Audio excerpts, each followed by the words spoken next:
来看云林县斗南镇石鼓溪这个鸟形的彩绘村，是在地真出名的观光景点。假日的时有真侪游客，即马有新的变化，增加新景点。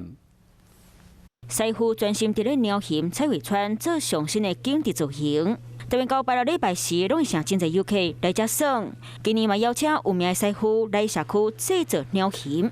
因为师傅他源自于小时候都是做庙宇。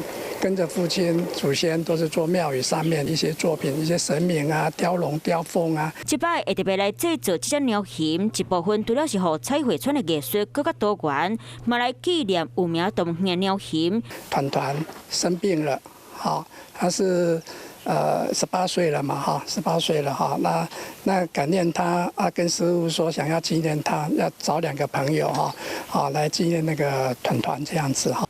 期待新型的鸟形做好了后，会当互在地更加热闹，请更多游客来遮耍。